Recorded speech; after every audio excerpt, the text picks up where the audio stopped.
This is for the nerds, this is for the brainiacs, this what we deserve.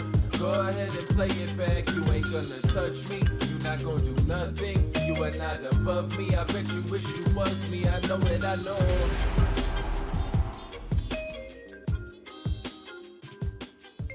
What's up, everybody? Welcome back to another episode of the Only Friends podcast. We are here, we are popping.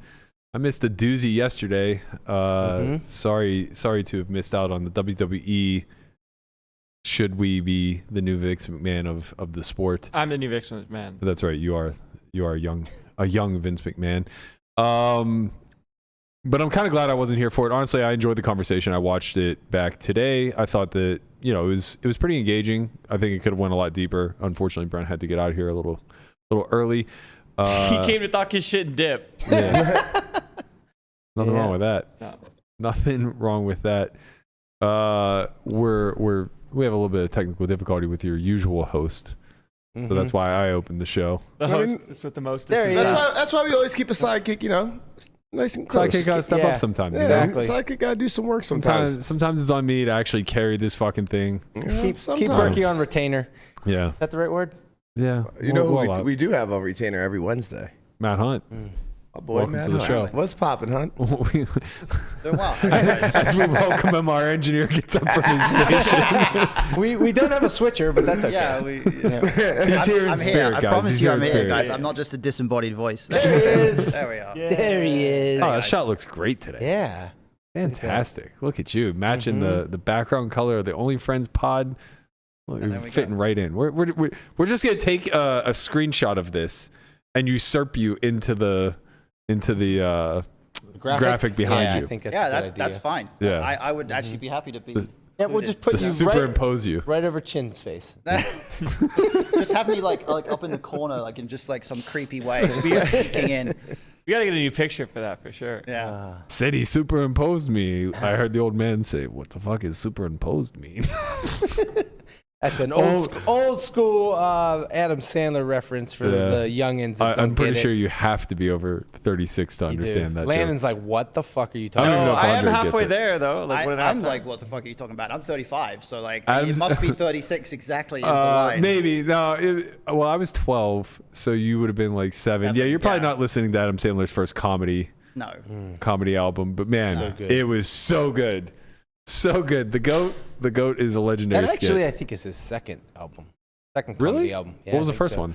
The one with Toby with Willie. No, that was on this one too. Unless maybe he brought the bit back. Maybe he did. Yeah. Long time ago. It's old history. It was What the Hell Happened to Me, right? That was the one I'm talking about. I feel with like the Hanukkah song. I've heard the Hanukkah song. Yeah. Everybody's heard the Hanukkah song. Of course. I mean, you grew up Jewish, so like, Young of course you Jewish heard that. man like yourself, of course. Song. I've heard you that guys one, would sing? and then I've heard John LaJoy's best Christmas song. Like, this is the best Christmas song that ever existed.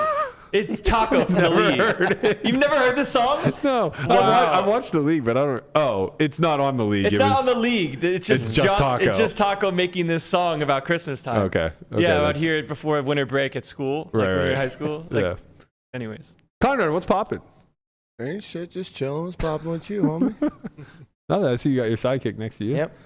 Connie just got back from the Bahamas. Malaysian ankle biter next to me today. We chilling. How do you feel about that, Andre? At least I'm not sitting over there. We remember what happened last time. What prevents you from just ending him?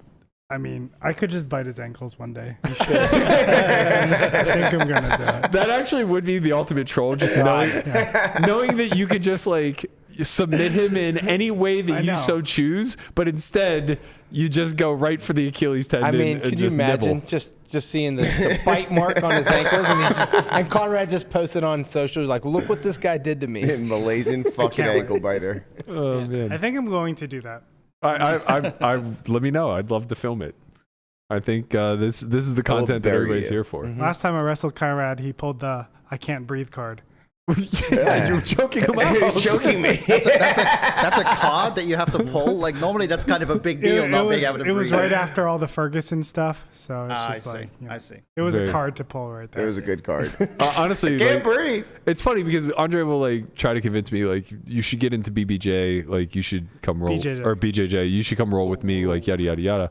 And I watch him like choke Conrad out, and I'm like, I don't want that for me. Right. Like, I'm the kind of guy who, like, as a kid, when I was in the pool and people would splash me in the face, I'd freak out, and like I didn't like that sense of losing your capacities. I don't want to be blacked out by a man half my size. I don't in the want to head. either. Like, Yeah. I don't know if you guys can see, maybe it's not zoomed in enough on Andre, but he's got a cut above his eye. I just said, what happened? Someone just kick you in the head? He goes, yep. I mean, it happens, man. Of course. I mean, you're doing hand-to-hand combat. Exactly. Yeah. Yeah, this is just gonna be mouth to ankle. I'm gonna get fucking rabies. Yeah, you might. I do regret not like learning some sort of self-defense as a kid, like martial arts, kickboxing, something like. I mean, I kickboxed a little bit with old Art Wiggum. Oh yeah. Could you he used to imagine? have Though, us hit in the bag. I can just go up to like Vertucci or go up to Nick Airball and just pinch his cheeks. With impunity. What are you gonna do, kid? To be clear, you could not reach Nick Airball's cheeks. He is a much taller man than I anticipated. As we saw from the Bellagio video. He's a big boy. Yeah, he's got to be like 6'3", 6'4". I mean, I'm no slouch, and I looked very small. Mm-hmm. He's got me by at least 100 pounds, maybe more, and certainly 3 or 4 inches, and I'm a solid 6 foot. So it's like he's very tall. You would jump to pitch. That'd be funny. It actually would be very adorable. He like pats you on the head.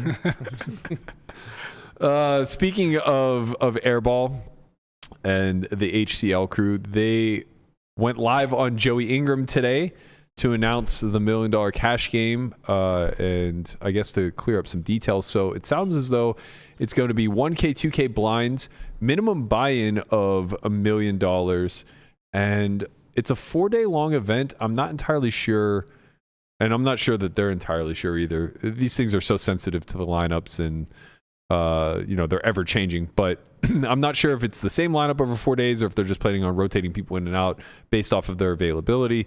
The list here is obviously more than 9 people, so of course not everyone's going to play all 4 days. But the confirmation or the confirmed players are Rampage, Airball, Rob Young, Eric Person, Stanley Tang, JR, Chamath, which I would assume he's only going to play like one of the days. There's no way he's taking 4 days to play. Probably not. Play cash. Double M, Blank Check Ben, Brandon Steven, Prince Charles, who I'm not familiar with, and then Mickey. Looks like Tony G and Keating are maybes.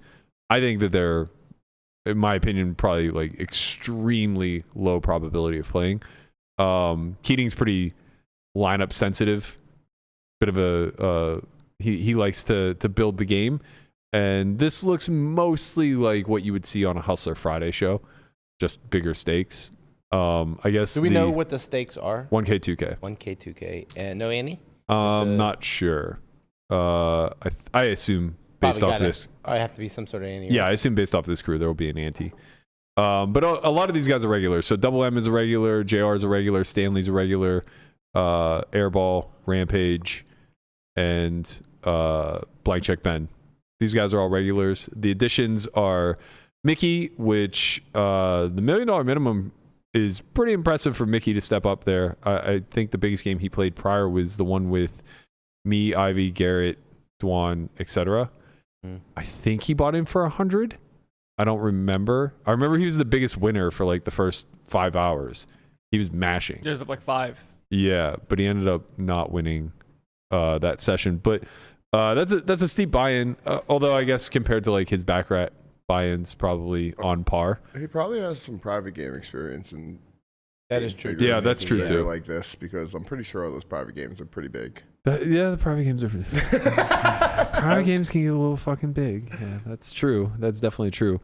I think he'll be a fun addition to the show. People always want to see somebody bring in a wheelbarrow of cash and see what they can do with it. Yeah, Chamath. I've never seen him play this big. I've played a bunch with Chamath. I think the biggest we've played is 3-6. And the deepest I've seen him sit is probably like $250,000. But he plays regularly, so like I assume the money does. Obviously, the money doesn't matter to him, but I just wonder like if there's ever a money factor whenever you're not accustomed to playing that big.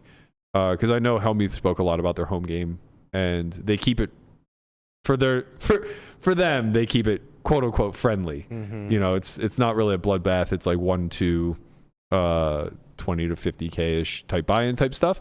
So I'll be curious to see like how he plays that deep, where everybody's that deep. Because, you know, this isn't his regular thing. Same thing with Stanley. Stanley plays big, obviously, but I think the deepest I've seen him sit was that last one where Nick threw a party, and he was one of the benefactors. Seems like a lot of, and I think this is kind of what you want. There's a lot of the lineup is going to be stepping out of their comfort zone a little. Maybe. I mean, half the lineup is incredibly wealthy right, yeah. businessmen. Right. And then the other half is like hustler regulars. So it's just like Rampage is always stepping out of his comfort zone. Right, So. yeah. Like, what's Rampage comfortable doing at this point? Exactly. I mean, I saw him post on his so I wonder how he may only be in for one day, because I saw him post on his Instagram that he was selling 1.5 million and was planning on buying on all of it. He also said on Twitter, should he just YOLO it all or sell responsibly? Yeah, all of this sounds like a man who's only going to get 6 hours of gameplay. I voted sell responsibly. I hope that's what he chooses to do. He posted up on State Kings. Yeah. I assumed it was I have just a question meme. for you guys. How interested are you in? How excited does it have these? I mean, if it was on a different platform, I'd probably be. Yeah, I can care less. I mean, it's anytime there's that much money on the line, it's interesting, I think. I hope Rampage spends all the money. That's all. I'm rooting for Rampage and JR. I have, JR I have too. a soft spot for JR. I'm JR not is sure the why, best. but he seems like a really nice guy. He's such a good dude. Yeah. Stanley He's a can good win, dude. too. Obviously, we love Rampage, so we hope he does well. I think it's all good. You know, it's like more exposure is better, higher stakes. It's kind of what we were talking about earlier. It is going to be a little bit hard to go up from there, but at the same time, you're going to start getting some more viewership from the lower end stuff because some of the retention will stay. Yeah. Like Hustler's doing some stuff today. Like Alex has a creator night. Somehow Mariano found his way in there, which is pretty sick. But it's a bunch of like very mainstream people that don't play poker professionally at all, but are just playing poker with Alex, just playing quarter 50. The lambs being led to the slaughter, if you will. Maybe they'll like poker and they'll start gambling. Well, I'm just thinking Mariano's going to do pretty well for himself here. I'm surprised Mariano's not playing this lineup. Yeah, I didn't see him. Yeah, I mean, it says more to be announced, so maybe. As far as my interest level goes, I think that I think there are two key points about this that I find to be particularly interesting and deserve a lot of kudos. And it's the amount of money on the table, obviously. Maybe I shouldn't say kudos. That's not necessarily the right word here, especially because I obviously it's impossible for me not to mention this without mentioning security. You're going to have $7 to $10 million on the table. I certainly wouldn't want to be doing it in an upstart stream, but that's just me and that's just my opinion. But that out of the way, the amount of money on the table is very impressive and is a natural draw. But the fact that it's a 4-day long quote unquote festival to me is what I think is most appealing. This being a one-off for 6 hours or however long they're able to keep the stream running the first time around, it's a thing. It's a big deal, of course, but it is just that. It's just a one-off, right? Will everybody be buying in for the 1 million? It's not going to be like the It's Poker Go where yeah, it's, correct. It's not staggered. split up. Okay. I heard Vyuski's playing. Escape found a way. Playing on the tab. That motherfucker got a tab that makes yours look like an absolute joke. Jesus. Step your tab game up. You got to step your tab game up. There's rookie numbers in this racket. You're out here tabbing to play like 2-5. He's out here tabbing to play fucking 1K, 2K. Don't threaten Fucking Conrad ruined. with a good time. Fucking ruined, guys. But yeah, I thought one of the most compelling aspects of the Poker Go one was not necessarily the buy-in aspect, but the 3 full days of coverage where, you know, things were able to build upon one another. We were able to see the progression and the totals carry through. Do you think you'd want to see a side bet of sorts like they did in the Poker Go one? The side bet wasn't interesting to me, but what was interesting to me was the capped loss, so to speak. It added another like Survivor-esque element to it, right? Because they're playing so fucking big. Are we actually going to see somebody potentially lose 3 or 4 million? Now, don't get me wrong. If that happened, that in and of itself is a whole other storyline. And maybe there are pockets deep enough on this in this game where that could potentially be the case. In which case, okay, obviously the angry mob wants blood. We got our pitchforks out. Like, cut this man. You know, like, let's see it. But I think PokerGo was sharp in the way of these guys probably aren't going to be in for multiple millions of dollars, and it protects the game integrity and protects your player base from being put in really, really awkward situations if they just know coming into the event the fixed cost, right? Because now for Brent, if he has to curate a lineup of 6, where it's like, okay, minimum buying's $1 million, and if you go broke, you either need to reload for $1 million or leave. Well, most people that you find are going to quit, right? And if you have people quitting, the game just breaks and falls apart. And, you know, you had this 3-day show set up, which now becomes incredibly problematic. So I thought that they did a really smart thing by capping it at $1 million. Now, they got a lot of flack because they called it $1 million cash game and they gave them 2 $500K bullets. Okay, so maybe the next time then it's a true $1 million cash game where it's capped at $2 million and you get 2 $1 million bullets. Like, and now there's some strategy to that. You figure it out, you add on, whatever. In any event, I thought that was a really well done structure. I think it was well put together. Now, in Hustlers, by comparison, I guess, it seems as though they have a deep enough pool to pull from where if someone goes broke, it's not going to matter. You just plug someone else right. in. Like, we know Ethan's not reloading. If he loses 1.5, like, he's not going to shake out the couch cushions and find another buy-in. I mean, you never know. Imagine he's just like filming himself in the bathroom. He's like, what do you guys think? Should I YOLO this second bullet or what? I mean, you know, you never know, man. You really do never know. And I think that is one of the most compelling aspects of it. There's just like so many things that you truly don't know, right? So we have this list, right? Do we know who's definitely going to start the game and then who's like on the list if people bust, or how does this work? I don't think that they... I think today was just name reveal. Yeah, it was name reveal and date. Yeah. So it's May 27th to the 29th. So maybe some people will be playing on one day, some people will be playing on the other day. I thought this was supposed to be 4 days, 27th, 28th, 29th. It's 3 days. There you go. That's good. That's only 3. I think it's only 3 days. Okay. I thought I read somewhere that was 4. Thinking about our academy, which is happening at the same time. It is actually happening at the same time. If you're interested in the MTT Academy, that is going to be, is it the 24th to the 27th? 24th to 27th. Okay, yeah, perfect timing. We wrap on the day that they start, so, you know, come brush up on your MTT skills. Hunt's going to walk you through all the finer points of ICM and how to win at final tables, and then you can go watch people punt off $1 million.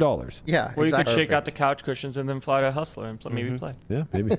Imagine a rando shows up. Like that. When we say like you truly don't know what could happen here, that's an option. That's literally an option that like some business guy from New York just flies in, doesn't give anybody any notice, shows up with $1 million and goes, you got a seat. I'm still very surprised at how flippantly we throw around numbers like millions of dollars. Yeah. Like it's just a very normal thing to happen every single day. I think from the professional side, we throw it around flippantly because it's never fully ours. Nobody in this industry, or very few people in this industry, have built up such wealth through strictly playing poker that they can sit down with $1 million comfortably, lose it, and still just like be able to play, right? So we lay off risk the same way you would if you were starting a startup and you had a partner or an angel investor or whatever the case may be. Like, that's just how business works. And then from the businessman side, it's like it's sub 1% of their worth, which we're accustomed to sitting with. You think all this the is time. kind of why nowadays when it comes to higher stakes poker, like back in the day, people had less of an idea of how action selling works, and nowadays people are very aware of selling action. You think it makes it better, worse? Worse, way worse. All of those guys were heroic to the population because it was just believed that they were playing with their own money, winning their own money, staking their own money, all that other stuff. And it's just like, you know, in hindsight, we know better. We know that the corporation was funded by dozens upon dozens, if not hundreds of poker players throughout all of Las Vegas to go beat Andy Bill. Like, it wasn't Ivy's. It may have been Ivy's net worth, but you know, that got him X% of the overall corporation, right? We know that, like, even though it was probably the biggest EV spot in poker history, when Guy Lebert was losing millions on high stakes poker, it's pretty unlikely that the people he was playing against had 100% of themselves. right? And maybe that's not true because they were getting paid a really high hourly to be there. So maybe that compensated for some. And maybe, you know, because it was the early 2000s, there was a little bit more of the Rampage mentality of like, let's YOLO. I would wager, though, that like when Galfond first sat at high stakes poker, he probably laid off a little bit of risk. Which is completely normal and a reasonable thing to do. But back in the day, it was always, okay, this is your money, you play. And everybody was kind of giga rich. Yeah. And also, you know, pride and TV amplified things. It's like we're just a lot smarter now. It's been 20 years. We've seen all of the tragedies and the rises and falls of people who were very talented, but just had no idea how to actually properly manage money. It's also true that am I right in saying the players on high stakes poker back in the day, they actually got paid an hourly as well? Yeah, it was very high. I think they were getting 1K per hour. Right. I heard something like that. Yeah. I think it was you who told me. But yeah, they if you're getting paid an hourly to play, the variance is at least partially already offset. So right. like it's definitely a different equation compared to now. Right, getting paid 2.5 big blinds per hour across the table and having a giga whale there, it really does reduce a lot of the risk. Or like 4 giga whales, like half of high stakes poker season 4 or whatever it probably was. Yeah. It's a tough thing when you want to kind of believe in the dream, but also be attuned to reality. You know, because you can't have both. Yeah. They both can't coexist. Yeah, and I wonder like how much of a service or disservice like platforms like ours do by kind of peeling back the curtain. When I started Solve for Why in 2016, a big driving force behind it was that there was nothing in the industry that kind of revealed the come up, the struggle, what goes on behind the scenes, the business aspect of this game, like all of the things that were necessary in order to be a successful poker player, right? To sustain. To be sustainable, right? And like that was kind of the underlying premise of all that. And from that kind of came this notion of like, okay, well, what if we could package that in an entertaining way, right? So it wasn't just solely like, I'm going to create an outlet to expose people to what my strategy is and hope that they can do better for themselves than I've done for myself moving forward. That was part of it. But like the deeper notion behind it was more so just like root cause analysis of like, okay, well, if we can start to attach meaning to the decisions that we make when we're studying, when we're playing and all these other things, everybody will start to think better, right? So that's the strategy side of it. The packaging side of it was like, now what if we can bundle all of that in a peel back the curtain kind of way where we expose what it's like to actually be a professional, what it's like to start a business, what it's like to operate in a manner that's responsible, that allows you to go through the ups and downs, the struggles, the windfalls, and everything in between. And at the time, that felt like so fresh and smart and maybe not smart, but like engaging. Right? Like when you look at other industries, sports, WWE, whatever, like the behind the scenes stuff is so fascinating to someone like me. But now I look back on it, it's like maybe that was the crucial mistake. Maybe that was the critical error, was ever putting yourself out in the open like that and kind of exposing to the public like none of us are who you believe us to be. Right? None of us are as rich as you think. None of us are as poor as you think. None of us are as irresponsible as you think.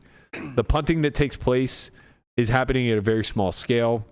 Oftentimes it's strategic. What you see on TV is not what you get over a large sample. So much of this is theatrics and more importantly, just capitalizing on really great opportunities by being inclusive and utilizing your network to both get the opportunities and then to capitalize on them. And it just seems like the audience doesn't actually want to fucking know, man. Yeah, I think you're right, because it sounds a lot like whatever the time period was when people collectively realized that pro wrestling was scripted. Right. You know, it sounds like now that you know it's scripted, you have to look at it differently. You can still enjoy it, but it's not the 80s where everybody thinks it's real and they think these people are like real characters. Correct. You know what I mean? Yeah. Wow, what a transition to WWE again. It keeps coming up. Right. I actually have a conspiracy theory, guys. Okay. I think we're going to see a WrestleMania moment on HCL. I think someone's going to get felted really early, Mickey. And we're going to see Garrett Adelstein coming in with his $1 million. Oh my! I thought you were going to say we'd see Bro. Garrett come in with a steel chair and hit someone on the Honestly, it's the same. Honestly, it's literally the same thing at that point. Imagine like The Undertaker comes up from the coffin. No, I know that this is going to be like not a well-caught reference because you have to be a WWE nerd, but like imagine that Garrett is just decked out in a full suit carrying a metal briefcase like fucking Ted DiBiase, the $1 Million Man, just comes strutting up to the table, slams it down. Let's go. Yep. He's Takes the seat and just Mike like McD. He's like, I got $1 million and I'm looking for a game. Yeah. I mean, honestly, like for Garrett's sake and for the sake of the integrity of the game, I hope that doesn't happen. But from a fan standpoint of just like it'd be awesome. sheer It would be entertainment, so awesome. if this has all been a work the whole time, where like behind the scenes, Vertucci and him are talking. Vertucci's like, I'm gonna bash you for like 4 weeks. I'm gonna say leading you're up to this." banned. I'm gonna say you're not banned. I'm gonna say you Right. may or may not come back. We didn't officially do anything, Yeah, and he's back. yeah, and then like Midway through the stream, they just like play his entrance music. And he the just entrance walks out. music is so bad. Yeah. What's his theme song? I honestly I don't know. Half the players just rack up immediately. Yeah, like him. It's like, like him I didn't sign up for this shit. Somehow, like him and Airball are just like nose to nose, and Blank Check Ben's like Airball's manager, just like barking at Garrett from the side. See, now this is a wonderful idea. I mean, The memes Go ahead, are. Hustler. Go ahead. You can have that one. You if just go ahead poker and run were a with it. movie, this is how it would play Why out. can't it be? I don't know, but I'm pretty sure I've written rounders too, at least 4 different times throughout these podcasts. So compliment if you're listening. Right. Let's workshop this. You know, There is a poker movie coming out. is there? Yeah, it's called Dreamers. Oh, that's right. There is a documentary coming out. Documentary. Conrad messed up yesterday and didn't remember to mention it, so now he's bringing it up. That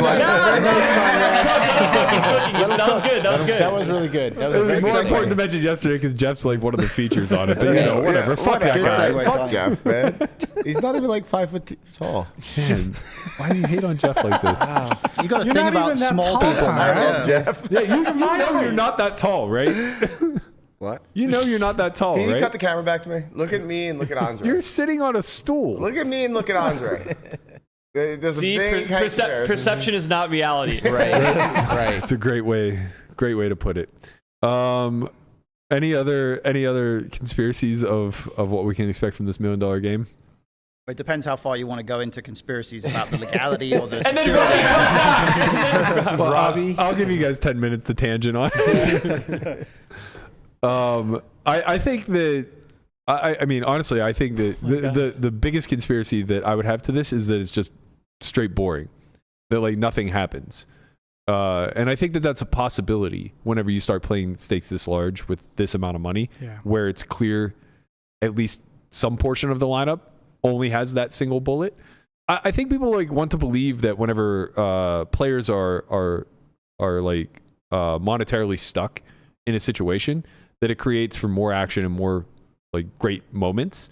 I think the exact opposite, right? When people are truly scared money, like terrified money, those VPIPs aren't in the 30s. You know what I mean? Right. Like there will be some big dicking and some like, you know, dick waving where people are going to be like, I play 1K, 2K and still VPIP 50%. But it's like, they're going to get beat up pretty fucking hard in the first, you know, few minutes or whatever and stop. Man, the more that like you really think about the entertainment aspect is that poker's build up for this stuff in the gameplay is so boring and potentially not possible. Yeah. Right? Like, let's say Garrett comes in and it's like, oh shit, like here comes Robbie from the top rope, right? Like all you see is like them sit down at the same table and maybe play some hands together, you know? Yeah. It's not action, it's not drama. The only way you can kind of get at somebody is through wit. That was the pushback I was hoping you guys were going to give Jeff yesterday whenever he was saying the comparison between the heads up match and WWE. Yeah, I didn't think of it. Where he's like, oh, there's this massive buildup, but like imagine on WrestleMania as they get to the main card, they just cut the cameras. It's like, well, yeah, but that's an action sport. Like the actual match itself is just a choreographed dance.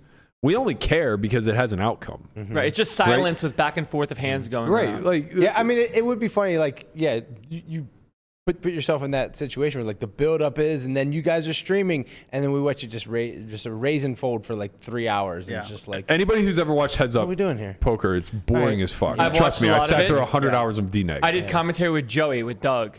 You fell asleep. I literally fell asleep a couple times because I was very tired. 3-hour-long sessions of just back and forth, raise, fold, what's going on here? I don't know. Some stuff's going on. I guess it would be more that your guys' interaction with each other. There is none. There is none, but maybe if it was on stream, there would be. Right. I mean, he'd just talk, and I would still sit there and not talk to him. Yeah. I don't like this guy. Here's a solution, guys. I think I figured it out. I think we have to just actually script it. I think we just have to have scripted poker. Okay, Prahlad is losing his mind right now. Just do pro wrestling, but in poker.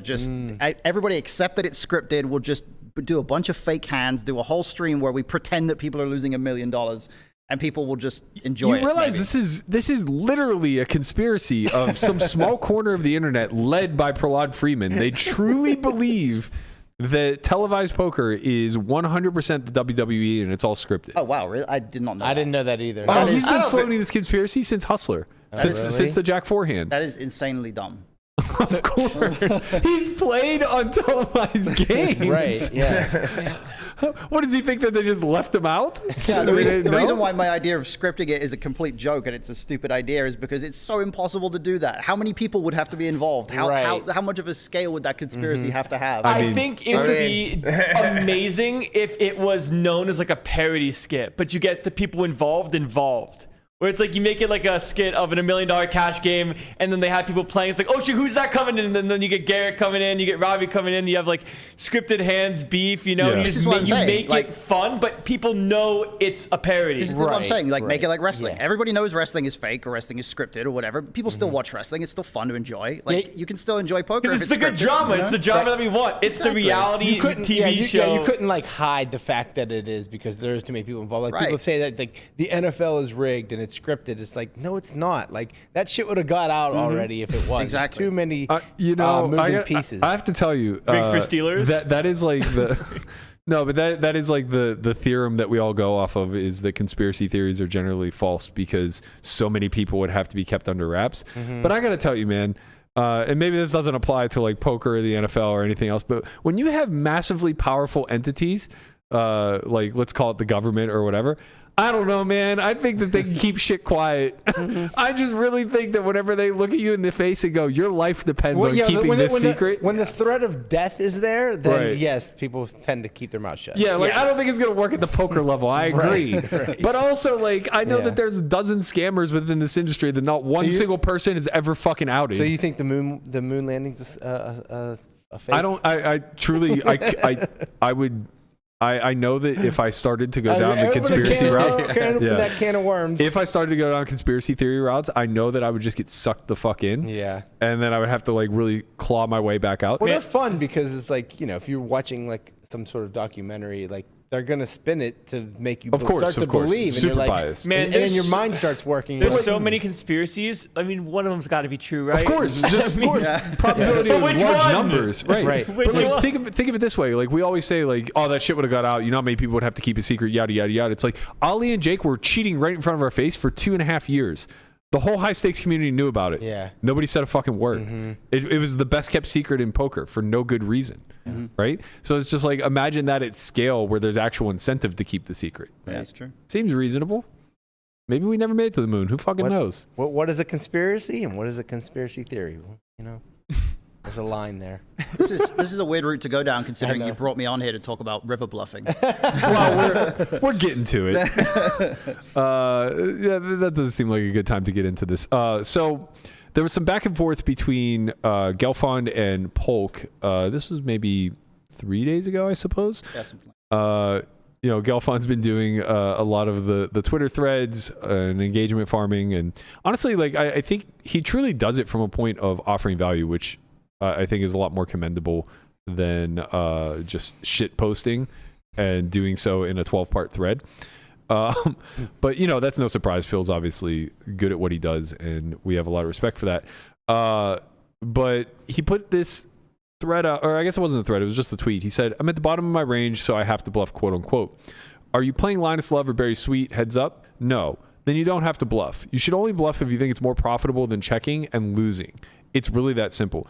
And to qualify that a little bit more, what he's really saying is in soft environments, you should only pull the trigger with bluffs if they're plus EV, because you're offered so many plus EV spots in the live environment, and everybody's so far off of balance that you're rarely going to find yourself in a 0 EV spot, basically. That's my interpretation of it, right? So checking in this instance, always going to be 0 EV because you're going to lose the pot, but you're investing $0, right? These are the rare 0 EV spots that you find yourself in, and usually they're juxtaposed against either a plus EV decision or negative EV decision. Rarely you're going to be in a true mix where it's like, well, if I check it 0 EV, if I bet it 0 EV, I'm just going to randomize and do this because players just aren't strong enough, right?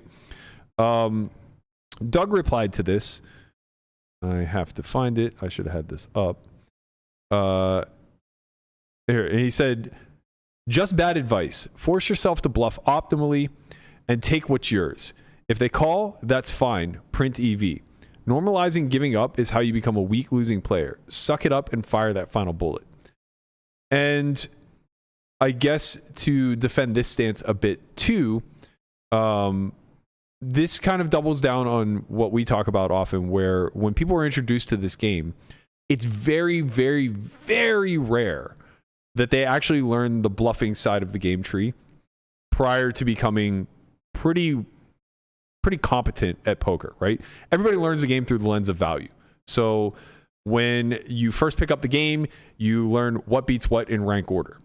And then from there, you start to get a feel or a sense of how your opponents value their hands on certain textures versus how you value yours, and where middle pair ranks in accordance to being able to call bets versus top pair good kicker, bad kicker, etc. Right? So you start to create this kind of template in your mind as far as like what qualities to the hand allow it to have X amount of value to it, right?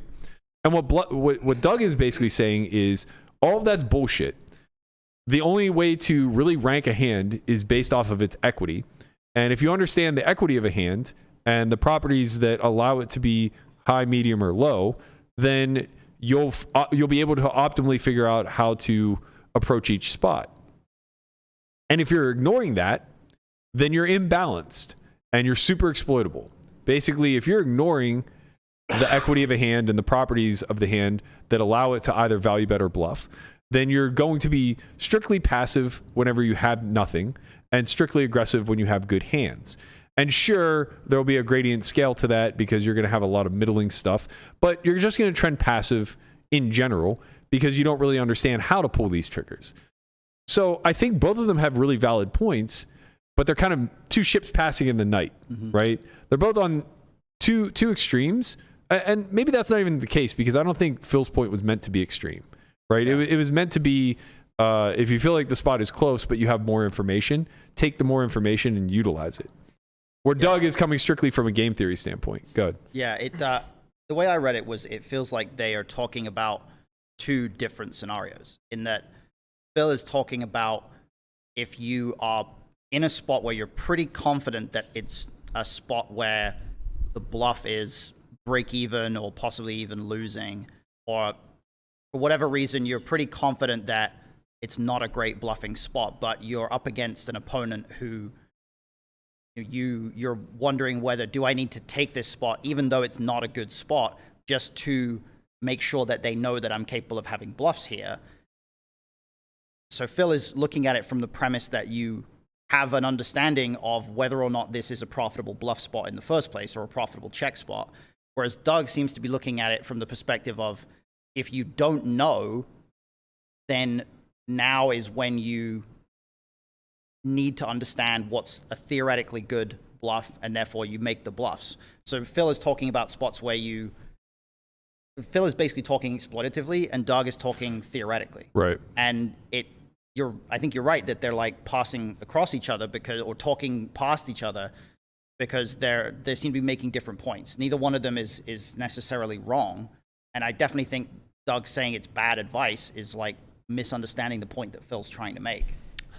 I think in this instance, both points are valid, but for the blanket aggregate statement, it's easier to follow Doug's advice than Phil's. Yeah. Because Doug's advice is saying, okay, you have to be theoretically balanced. It allows you to not fall victim to your own biases and your own instinct. Because most of the time, for most people, as seen time and time again, people are too passive. So if you feel like you're not going to want to bluff, you won't. Right. Just always lean that whether way. that's true or not. But if you're on the aggro and you're starting to learn the game from the sense of how the game works in itself, it's definitely easier to try to learn from the balance perspective than the I feel like this won't work. Yeah, And after a big enough sample and time, you can then start to wade into the waters of the exploitative realm of knowing what you have seen in the past. This could or could not be a profitable spot, but that's for a lot longer down the line once you have the baselines figured out, because most people don't even have the baseline figured out. Yeah. It struck me as Phil was trying to kind of reassure people that if you're not up against elite level players,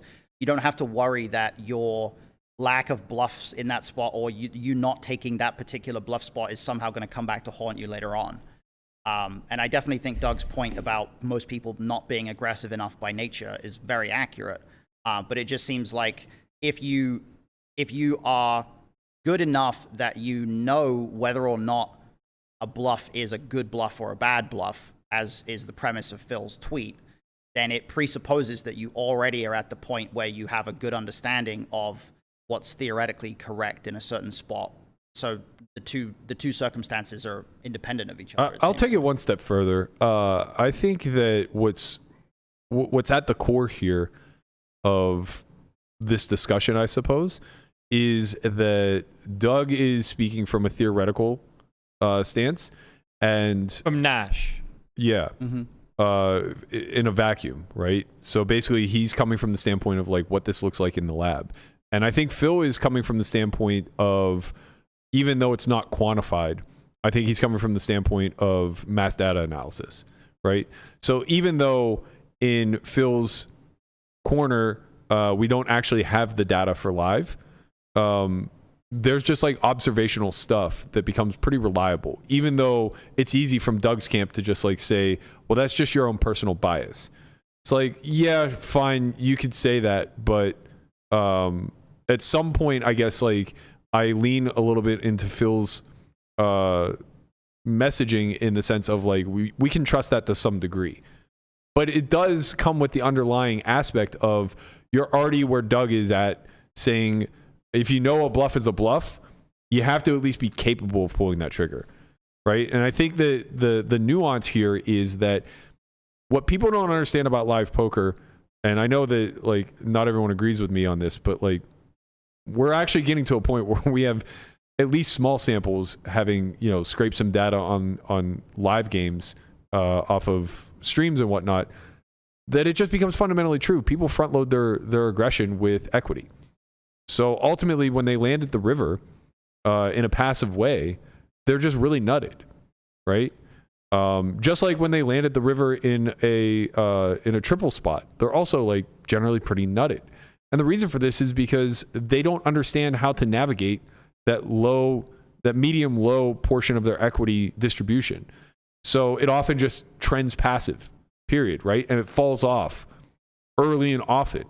There are some theoretical decisions that you make in certain spots with portions of range that do not feel good in the moment, right? Where you're betting a hand, you're like, I'm not really sure I should bet this or I shouldn't, you know, or I might, if I bet this hand on the turn, I have a bluff on the river. Right. And it's easier to find a reason to make yourself not pull those triggers when you already operate from the fear-based standpoint. Well, when we're talking about live poker in general, we're talking about over the aggregate weak players, right? Weaker than online players, less studied players, if we really want to qualify it, right? So we're talking about players that are less studied and less studied specifically to equilibrium or what we would see in a vacuum, right? Well, this is the kind versus unkind environment. Yeah, to some degree, right? So there's a lot of randomness and chaos taking place in the live realm.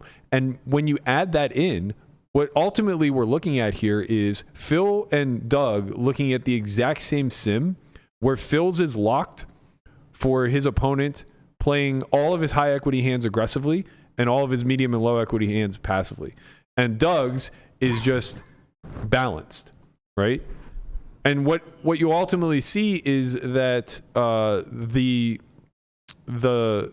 point of indifference will converge at different stages, right? So in Doug's balanced sim where people are playing close to Nash, you arrive at river and there are enough hands to target when you're bluffing that they have auto folds, and there are enough hands of showdown value that like can't call bets, so your bluff breaks even and then your value starts to make more money, right?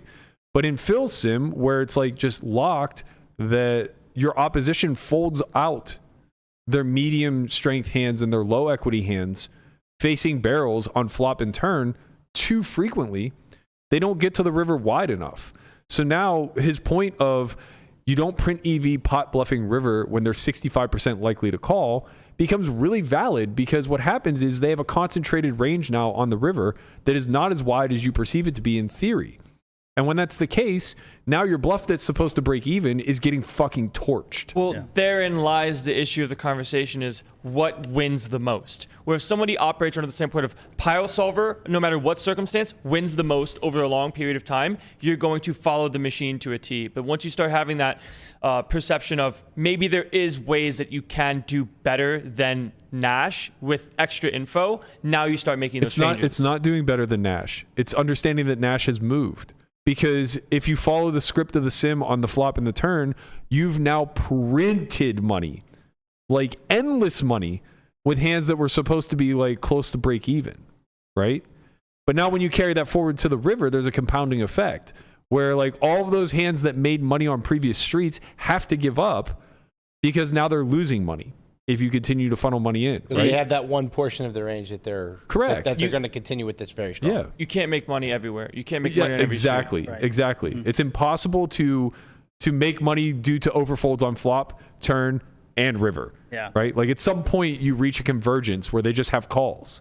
Or at some point, one of your hypotheses is wrong and they don't overfold one street, but overfold the others. Yeah. And the issue is just, you're never going to have perfect ideas as to where you're finding the correct is not folding enough or aggressing back enough, but through enough data, and sometimes it's personal observations, sometimes it's group observations, or the data scraping like you're talking about for some of these things.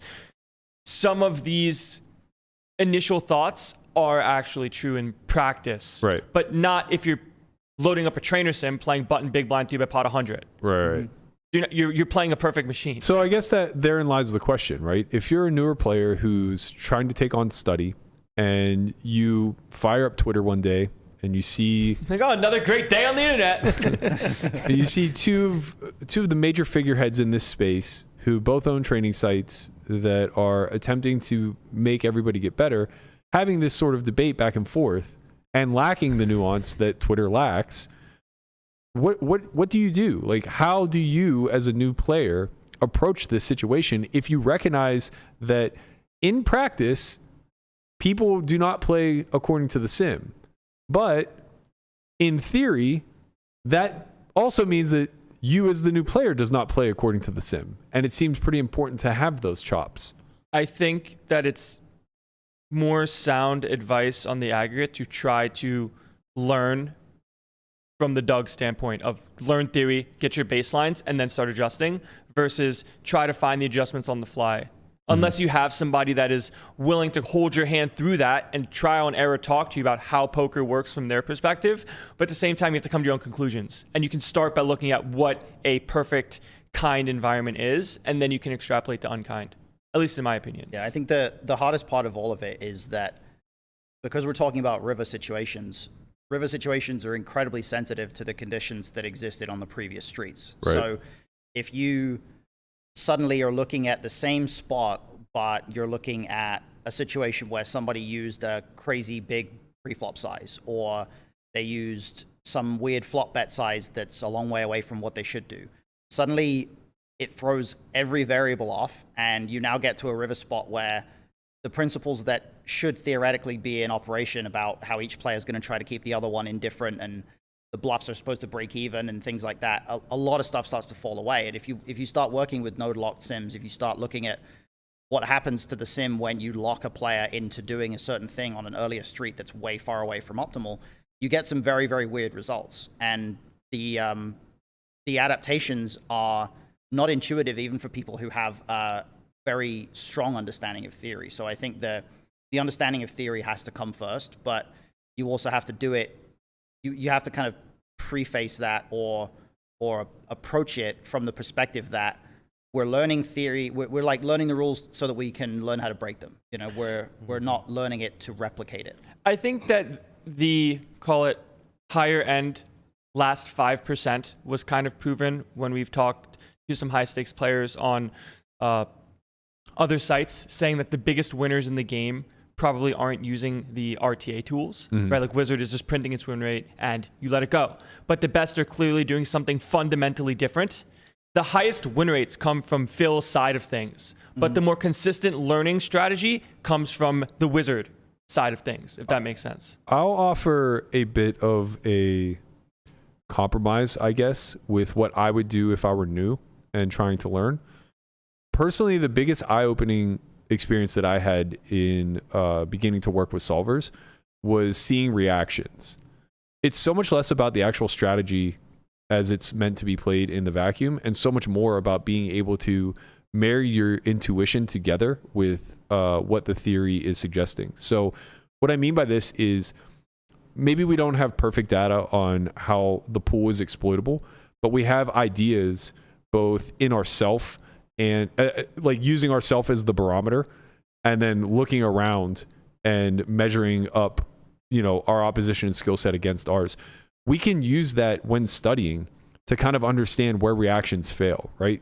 So in other words, if you're looking at, like, let's say a button versus big blind spot, and you give a board texture of, call it, 10-8-5, something along those lines, and you look at the check c-bet node and now look at the big blind's response, and you start to parse through what the check raises are supposed to look like. The second you can be honest with yourself and say, I don't check raise these hands, you can then start to look around to your peers and say, well, who in this environment does, right? And when you start to conclude that few, if any, actually find these low frequency spots, or maybe in some instances, these high frequency check raises, because, you know, we some just hands don't, are just pure check raises, right, and you don't find right, them. and we just don't get check raised enough in real time, right?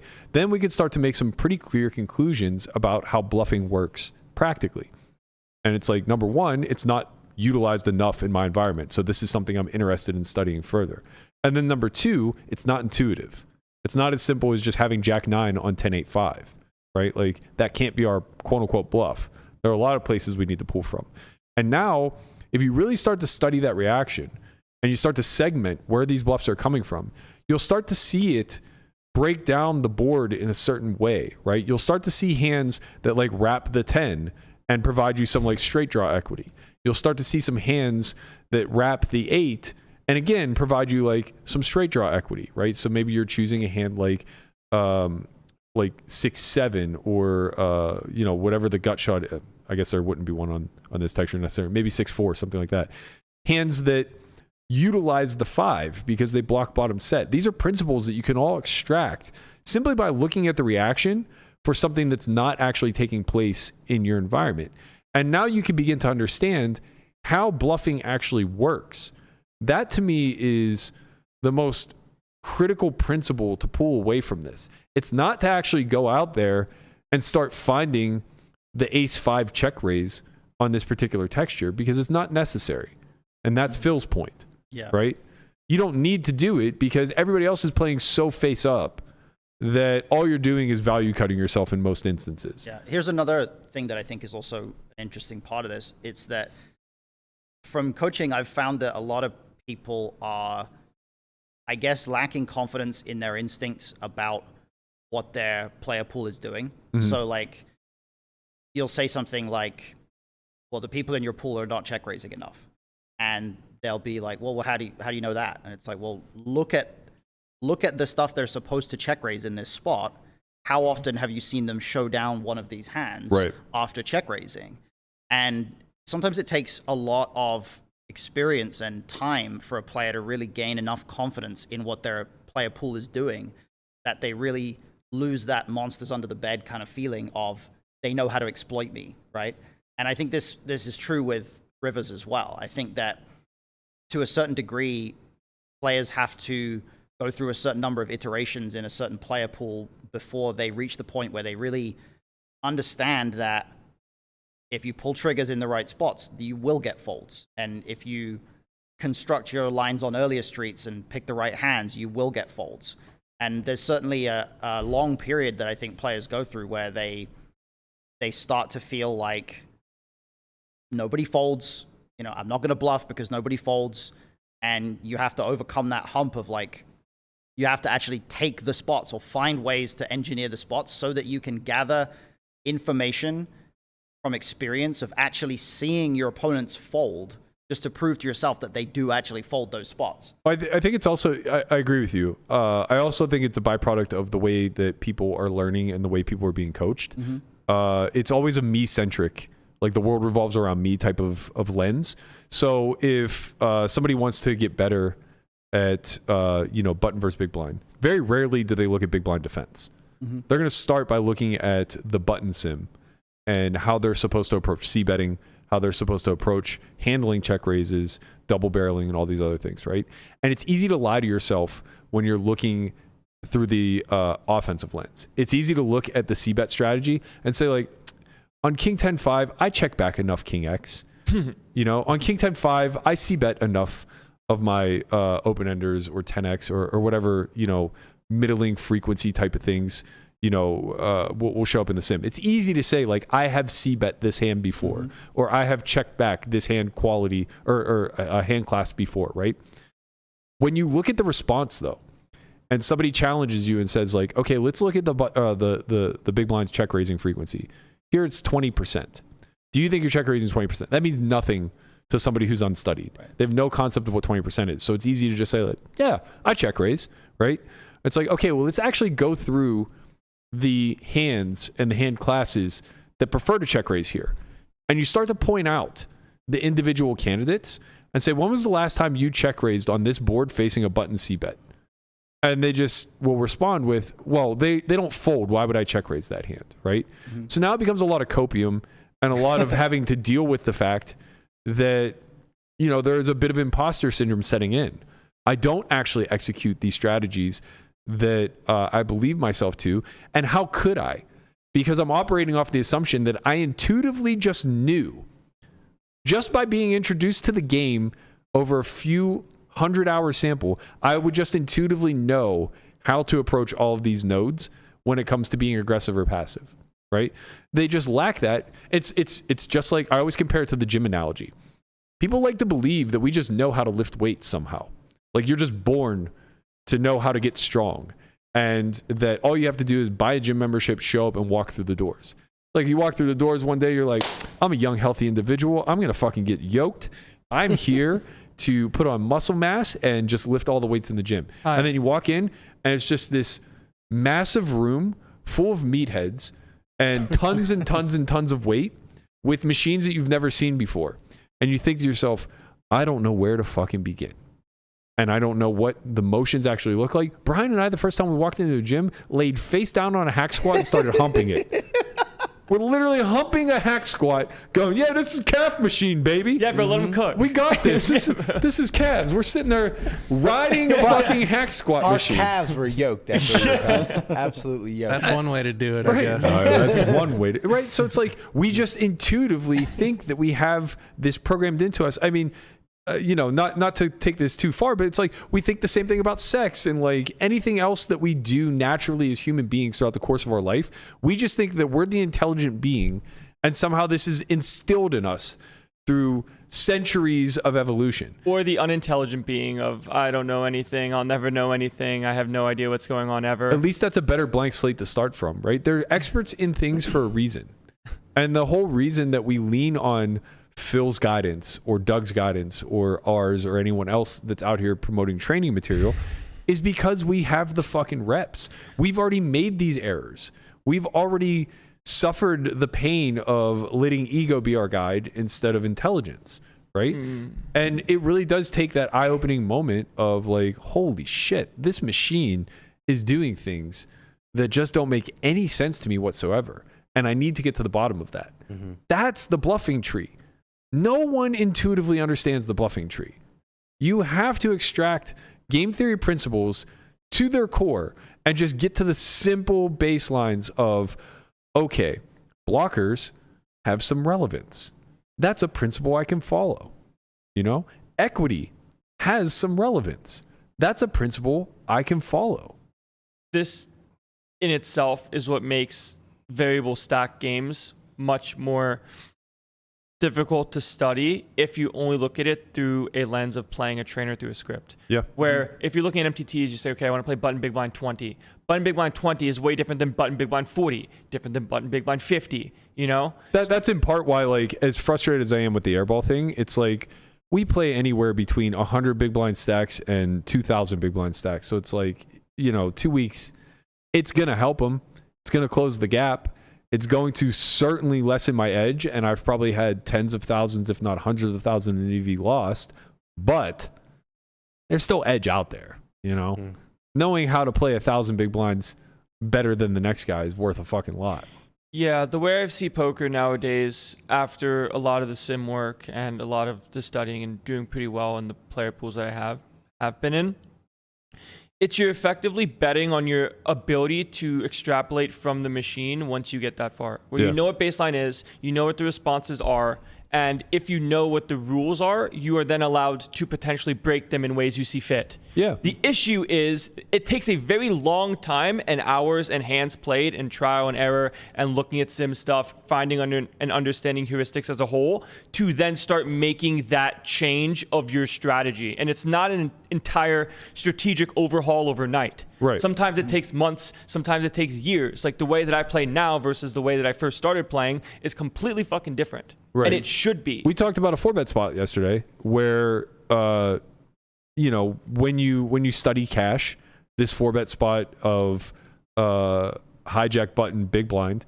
is generally going to be an SPR of like 2 post flop. Like 1.5. 1.5, yeah.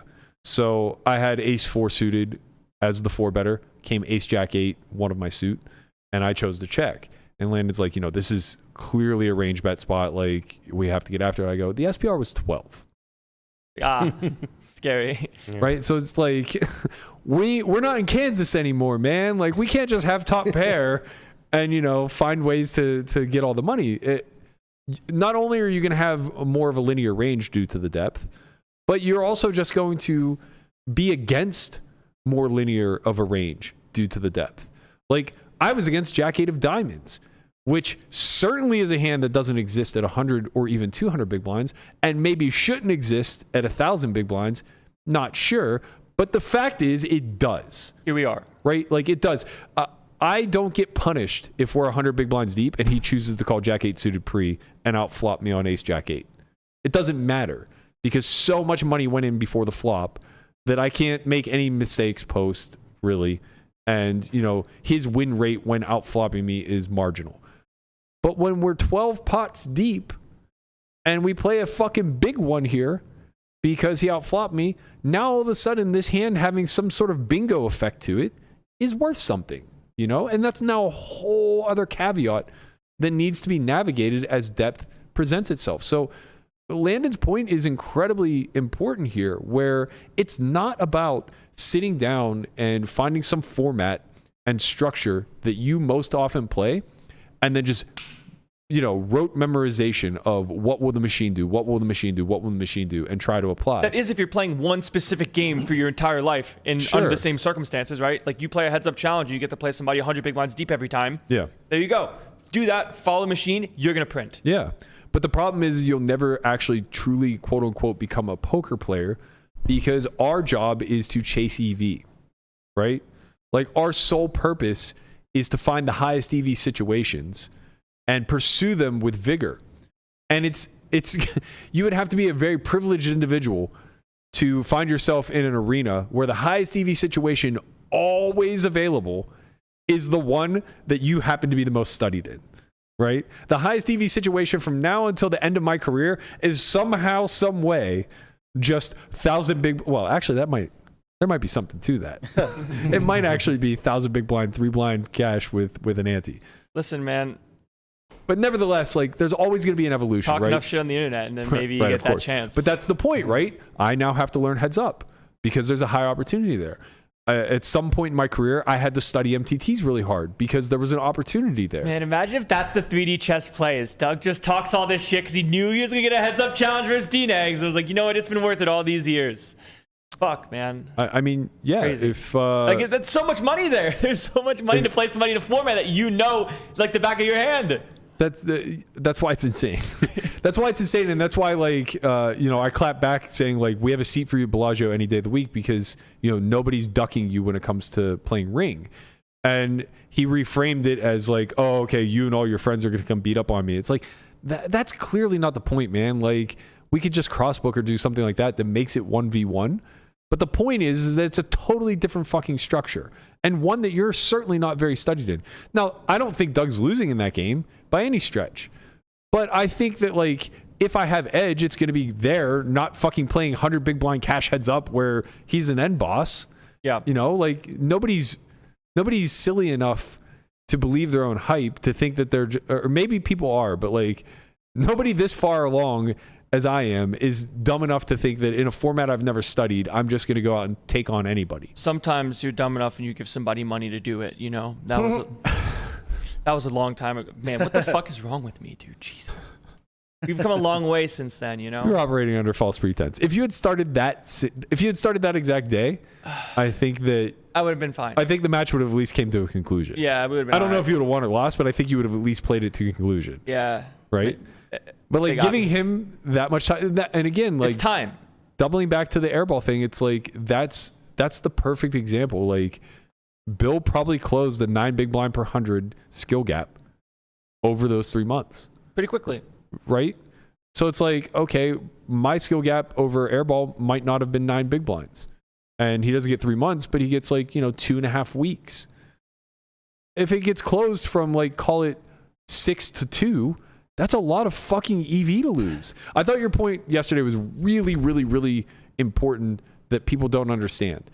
Is like, if one person has a 6 big blind per 100 win rate in a heads up arena, then naturally the other person is losing 6 big blinds per 100, right? There isn't going to be an even linear path where, as that person who's losing 6 big blinds per 100 gets better, that their loss rate stays fixed, right? We can't get better at the same rate, because the things that the person who's losing 6 big blinds per 100 at, the things he's so bad at are so fundamental. Right, because here's how it works, right? Ready? Here's the heads up game, and this is how it makes sense very, very quickly. If somebody's losing 6 big blinds per 100, and the other person's winning 6 big blinds per 100, if the person that's losing now only loses 4 big blinds per 100, the person that was winning 6 can't change their strategy to now win 8. Correct. You see what I'm saying? Yeah. So now if the person that was losing 6 is now winning 1, the person that was winning before can't win 8. Right. You both can't win. Right. Exactly. It is very much zero sum. And to emphasize that even more, what people don't understand is how much win rate comes from the sheer fundamentals. If you play somebody heads up that is fundamentally awful at poker and doesn't understand theory very well, then you are just making double-digit big blind per 100 win rate. And that's not really a reflection of you being a great heads up player, right? The second that game selection. Right, the second they shore up their fundamentals, that win rate drops drastically, and there's very little you could do to now compound your edge, right? Like, you can't suddenly just become Doug and just, like, know the entire game tree. So ultimately what happens is, the more time that passes where we are not actively playing, the less money I stand to earn. And that's fucking annoying. Like, it's really, really frustrating and completely against the spirit of the bet of a guy who called me a scammer but can't hold his own. Yeah. Hopefully he plays Saturday. Sunday. It's Sunday now? It was always Sunday. Okay. He announced Saturday, but it was always the 16th. Oh, that's okay. We have the academy Saturday. That's why I thought it was Saturday, because I heard I'll see you Saturday, but that Saturday is actually Sunday. You playing 2 days this week? No. Wow. Well, I don't know. We're waiting. I'm waiting for Phil to make a ruling. He said he was going to let us know today. What if that's the play? He says, I'll see you Saturday, and you know it's Sunday, but he said, no, I was here to play you Saturday, man. It's very clear in bold in the chat. The 16th and the 18th are available for me.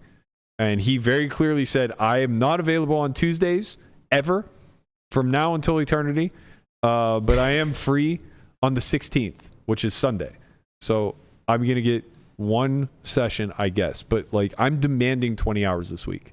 Like, he missed this past weekend. We were not resigned to only playing on Saturday, Sunday, Monday. I'm hoping that obviously the arbitration falls in my favor. But the commitment was 20 hours a week, not these 3 days per week. And I think that whoever misses the days, the onus is on them to find time to reschedule. Not like online. immediately. Yeah. Not online. Yeah. Like if you guys want to know how fucking fugazi this guy is, now all of a sudden he wants to make up the time online. Like that was the counter offer. He goes, I can't come to Vegas Tuesday through Friday, but I'll play you online right now. It's like, oh, you'll data scrape me early in the match for 20 hours? Yeah, of course you fucking will. Like, try harder to close this gap. This is so ridiculous to me. I can't believe that. I can believe it. I can't totally believe I'm it. surprised. Yeah. Is the problem. I thought that was the online thing was like the most absurd thing yet in terms of like his requests. Worse than having emotional support human sit behind him? Well, okay. It's up there. Yeah, I think the emotional support human thing was the most egregiously like less likely to happen. But from someone who challenged you to heads up live poker to then turn around and say, actually, maybe can we do it online?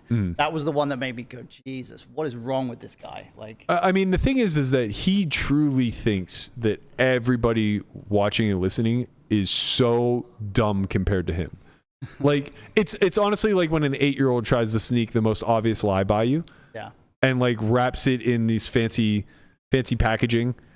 Like, compliment sandwich for the parents or whatever. Like, oh, I'm so sweet and innocent. I would never do anything to disobey you kind of thing. Where it's just like you as the parent are just like, kid, I've been here. I know what this is. Shut the fuck up. That's him. That's literally him where, he thinks we're so dumb that we don't think that he wants to play online to scrape data. Happy We have a special surprise. birthday to you. He's slowly Happy birthday to you. This is the brisket, isn't it? Happy birthday, dear Landon. Wow. Happy birthday to you. It's a birthday pork butt. Yeah. Blow the candles out. Oh man. Blow the candles out, man. Honestly, No, don't. Please don't. No, he's got to. No, we got to eat that. We will eat it. this is the most thoughtful birthday quote unquote cake. And no one would ever do this for me. I would get fucking endless sweets. Let's go. He brought you meat, man. I'm only in the bottom. I know this guy, and he doesn't want a birthday cake. He wants a chunk of meat. That's right. So I brought you a chunk of meat You for your did it. birthday, man. You Happy did it. birthday. He's Thank trying to get you you. caked up, son. Thank you. All the fixings, everything are downstairs. We'll eat after the show. Wow. smells fucking great. He cooked. Man. Cook. Bro cooked. Bro did did cook. actually cook. Yes. Oh man, what a fantastic birthday dinner for all of us. Yeah, I'm hungry. Can we get out of here? Yeah, I'm excited for this. Yeah, so we're going to end the show. So. Wow, man. That is indeed a piece of meat, Will Jaffe. That is a pork butt with It's been smoking for 14 hours. Put it on last night. Fucking legend. Yep. I was like, this would be perfect, Put some candles in it, have you blow it out. incredible. Let me just say, it's been a good 2.5 years, and I just want to thank you guys, obviously you guys here and audience, for giving my dumbass a place to talk shit, be myself, have memes. You like me, you don't like me is what it is, but I'm here for it all. 24, Thank baby. you. 24. Thank Let's you. go. We're happy to see you grow in front of our eyes. Hunt, thank you as always for joining us today on another Strat Chat. Next be here. week, hopefully, we'll be discussing some heads up again, as I imagine we'll play between now and then. That's going to do it for us. Let the people know about the free month. Oh, how could I forget, guys? I'm so sorry. If you haven't already, please take advantage of Nick Airball's sickness. He is doing all the things for you. Go ahead and head to solvefory.io. Use code SICKDAY to get a free month of training plus an additional 2-week free trial. So when you sign up, you'll see that you save the $50 sign-up fee as well as a 2-week free trial period. Go ahead and enjoy all the wonderful things we have to offer there, including Poker Out Loud. That's right. We'll be back tomorrow, same time, same place, most of the same crew. Thank you guys so much for joining us. Happy birthday to Landon. We'll see you guys then. Let's Later. eat.